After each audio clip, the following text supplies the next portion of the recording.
नमस्ते। आज मैं एक बहुत ही इंटरेस्टिंग टॉपिक को लेके आपके सामने आया हूँ। बड़ा इंटरेस्टिंग टॉपिक है। वो इंटरेस्टिंग टॉपिक है कि क्या भगवान को जानना ज़रूरी है। बचपन से हम सुनते आए हैं, जब हम बड़े होते हैं तो हमारे पेरेंट्स हमें मंदिर, मस्जिद या gurudwara according to our religion वहाँ जाने के लिए प्रेरित करते हैं कि गुरुद्वारे में रोज़ाना जाना चाहिए या मस्जिद में जाना चाहिए, मंदिर में जाना चाहिए। इन सब जगहों पे जाना चाहिए और वहाँ पे जो भी रिचुअल्स हैं वो करने चाहिए, मेडिटेशन करनी चाहिए। भगवान को प्राप्ति जो है वो हमारा जीवन का लक्ष्य है। तो क्या ये वास्तव में ये लक्ष्य होना चाहिए? कितना ज़रूरी है ये? कितने परसेंट ये इसकी आवश्यकता है भगवान को जानने की? सबसे पहले तो भगवान को जानने से पहले ये समझना ज़रूरी है कि भगवान है क्या। जानने और वहाँ तक पहुँचने की बात तो तभी पैदा होगी जब हमें पता होगा कि जिस चीज़ को हम पाना चाहते हैं या जो चीज़ हमारे लिए इतनी ज़रूरी है वो है क्या।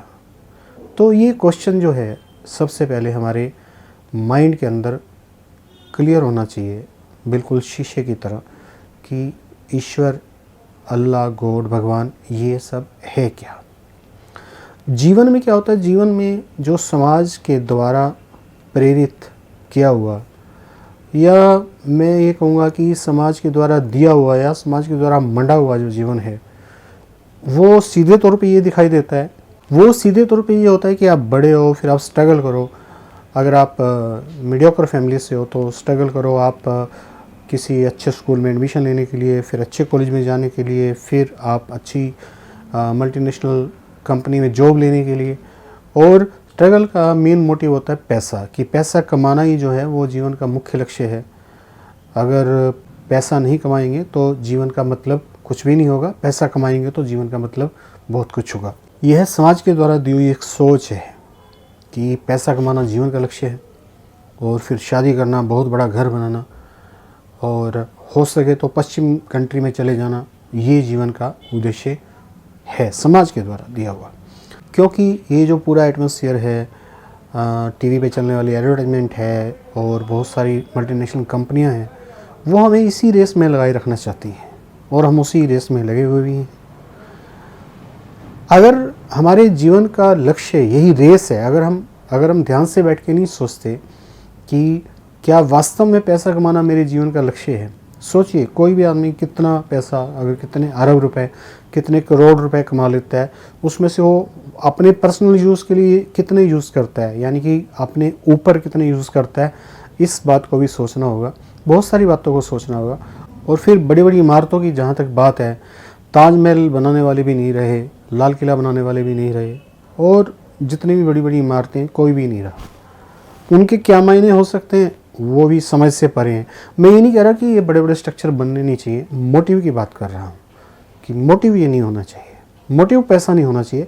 पैसा कमाना बुरी बात नहीं है, क्योंकि स्ट्रक्चर समाज का ऐसा है, पैसा के बगैर कोई चीज़ मिलती नहीं है। तो आपको भी पैसा चाहिए कुछ चीज़ लेने के लिए, तो इसलिए पैसा कमाना बुरा नहीं है। पैसे के पीछे तुरंत अपने आप को झोंक देना वो बुरा है। तो अगर आप उस रेस में शामिल हैं तो ये क्वेश्चन कभी ज़िंदगी में आएगा ही नहीं कि क्या परमात्मा को पाना ज़रूरी है, उस तक पहुंचना ज़रूरी है, क्योंकि परमात्मा के बारे में सोचने की फुर्सत मिलेगी नहीं। क्योंकि उस रेस में, वो रेस पहले 2 चक्रों की है, जिसमें मूलाधार और स्वादिष्टान चक्र आ जाता है। उस रेस में चलने वाले व्यक्ति के दिमाग में भगवान नाम की जो सोच है वो पैदा नहीं होती। चलिए आगे चलते हैं।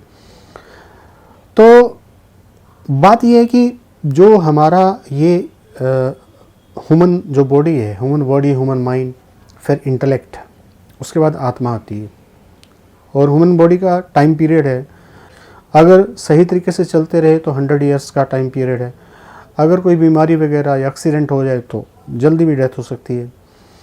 ये टाइम पीरियड है। किसी की एज जो है 50 साल है, किसी की 55, किसी की 65, किसी की 70, किसी की 100 भी। 100% श्योर है कि 100 ईयर के बाद तो मरना ही है। तो जो लोग थोड़े बुद्धिजीवी हैं वो सोचते हैं कि मरने से पहले क्या था, मरने के बाद क्या है। और फिर ये जो एटमॉस्फेयर है चारों ओर का, और जो मैं सांस ले रहा हूँ, कौन मुझे ज़िंदा रखे हुए है और कौन मुझे मृत्यु देने वाला है, जो नज़र नहीं आ रहा मेरे चारों ओर, ना तो मुझे पैदा करने वाला नज़र आ रहा है, और ना ही मेरे अंदर सांस भरने वाला नज़र आ रहा है, और ना ही मुझे मृत्यु देने वाला नज़र आ रहा है। नज़र आता तो फिर सभी लोग मृत्यु वाला पीछे पीछे होता और मरने वाला भाग रहा होता। तो ऑटोमेटिक एक तरीके से सिस्टम चल रहा है। तो अगर आप उस रेस में शामिल हैं तो आपके दिमाग में ये क्वेश्चन ही नहीं आएगा कि परमात्मा नाम की कोई चीज़ ही नहीं आएगी। अगर उस रेस में शामिल नहीं हैं तो फिर ये क्वेश्चन आएगा, तो ज़रूरी है। उस रेस में तो क्वेश्चन आएगा ही नहीं, ज़रूरी और गैर ज़रूरी की बात ही पैदा नहीं होगी। अगर थोड़ा सा भी क्वेश्चन आ गया कि मैं कौन हूँ, मरने से पहले मैं कहाँ था, मरने के बाद मेरी यात्रा कहाँ तय होने वाली है, जबकि 100% निश्चित है मौत, तो ये बात भी आएगी कि मुझे बनाने वाला कौन है। और ये चारों ओर का जो एटमॉस्फेयर है, ना केवल मुझे और मुझे मेरे साथ साथ इतने सारे लोग, ये वनस्पति, ये पहाड़, ये जल, ये गैलेक्सीज, ये अन्य ग्रह, ये सब कुछ बनाने वाला कौन है, कौन ऑपरेट कर रहा है, कौन इसके पीछे है, कौन मेरी सांसों के पीछे है, कौन मेरी ज़िंदगी के पीछे है, कौन मेरी मृत्यु के पीछे है। ये क्वेश्चन अगर पैदा होने लग जाएं तो परमात्मा को जानना ज़रूरी है, बहुत ज़रूरी है। चिंतन ही आगे लेके जाता है। जीवन में किसी चीज़ में सफलता प्राप्त करनी हो, उसका बार बार चिंतन कीजिए तो वो चीज़ मिल जाएगी। अगर परमात्मा का भी बार बार चिंतन करेंगे तो परमात्मा भी मिल जाएंगे। परमात्मा मिलने का मतलब ये नहीं है कि जैसे मैंने शुरू में कहा कि परमात्मा को जानना होगा। परमात्मा है क्या? परमात्मा का मिलने का ये मतलब नहीं है कि कोई व्यक्ति है जिससे आप मिल पाएंगे और आपकी बात बन जाएगी, परमात्मा से मिलन हो जाएगा, क्योंकि परमात्मा कोई व्यक्ति नहीं है। हिंदू धर्म में जो मूर्तिवाद है उसका अलग मीनिंग है, उसके बारे में फिर कभी बात करेंगे, लेकिन परमात्मा कोई व्यक्ति नहीं है। हमारे जो मूल ग्रंथ हैं, जो उपनिषद, वेदांत, भगवद गीता, उनके अनुसार परमात्मा कोई व्यक्ति नहीं है। उसको समझना जो व्यक्ति नहीं है, और उसने व्यक्ति ना होते हुए इतने सारे व्यक्ति गढ़ दिए, इतनी सारी मूर्तें गढ़ दी। पहाड़ भी मूर्त है, एक वृक्ष भी मूर्त है, एक व्यक्ति भी मूर्त है, अग्नि भी मूर्त है, हवा भी मूर्त है, हर चीज़ मूर्त ही तो है। वो जिसकी कोई शक्ल नहीं है, उसने इतनी सारी शक्लों को गढ़ दिया। ये सोच जब पैदा हो जाएगी तब परमात्मा को जानना ज़रूरी है, बहुत ज़रूरी है और बहुत ज़रूरी है। छोटी सी प्रेजेंटेशन थी मेरी ये, और बहुत सारे क्वेश्चन आपके दिमाग में शायद इस प्रेजेंटेशन ने छोड़े होंगे। आप कमेंट बॉक्स में लिखेंगे तो इस टॉपिक को आगे भी बढ़ाया जाएगा और उस पर काम किया जाएगा।